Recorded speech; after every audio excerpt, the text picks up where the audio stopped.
Hi అండి అందరికీ. అందరు ఎలా ఉన్నారు? బాగున్నారా? నేను మీ ప్రియాంక.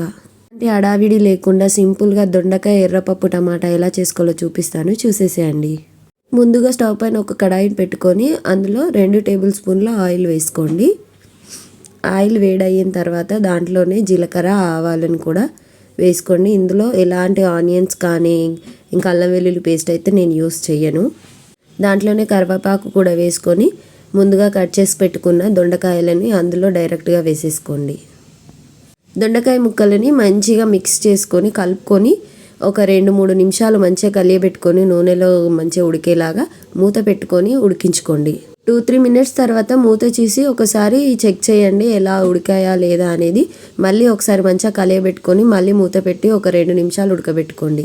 ఇక్కడ దొండకాయ ఉడకడానికి ఒక 5-10 మినిట్స్ టైం పడుతుంది. అవి కొంచెం సాఫ్ట్ అయ్యేంత వరకు ఉడకబెట్టుకొని దొండకాయ మెత్తగా ఉడికింది అన్నప్పుడు అందులో టమాటాలు మనం ముందుగా నానబెట్టుకున్న ఎర్రపప్పుని యాడ్ చేసుకోండి. మీరు ఇక్కడ పెసరపప్పు అయినా కూడా వేసుకోవచ్చు.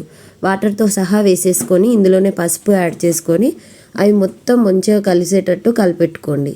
ఒకసారి అన్నీ కలిసేలా మంచిగా కలుపుకొని మనకు తగినన్ని వాటర్ వేసుకొని పప్పు ఉడికేంత వరకు వాటర్ వేసుకొని మూత పెట్టుకొని ఒక 10 మినిట్స్ మంచిగా గ్యాస్ సిమ్లో పెట్టుకొని ఉడికించుకోండి.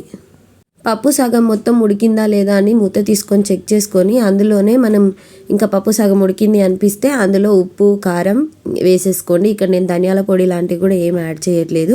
మనకి పప్పు దొండకాయ కాబట్టి మనకి ధనియాల పొడి ఫ్లేవర్ అంత బాగుండదు. ఉప్పు కారం కూడా మంచిగా మిక్స్ చేసుకొని మూత పెట్టి ఉడికించుకోండి. ముందే పప్పు సగం ఉడికిపోయింది కాబట్టి ఇప్పుడు ఎక్కువ టైం అయితే పట్టదు. ఒక 2 నిమిషాలు మూత పెట్టుకొని ఉడికించుకోండి. తర్వాత మూత తీసి చెక్ చేయండి. ఉప్పు కారం అన్నీ ఉడికినాయి అనిపిస్తే పప్పు కూడా మొత్తం మెత్తబడింది అనిపించినప్పుడు లాస్ట్లో కొత్తిమీర వేసేసుకొని మంచిగా కలిపేసుకొని స్టవ్ ఆఫ్ చేసుకొని ఇంకా సర్వ్ చేసుకోవడమే అండి. మనకి ఎంతో టేస్టీ అయిన ఈజీగా దొండకాయ ఎర్రపప్పు టమాటా ready. Thank you for watching. Please subscribe to my channel. Bye.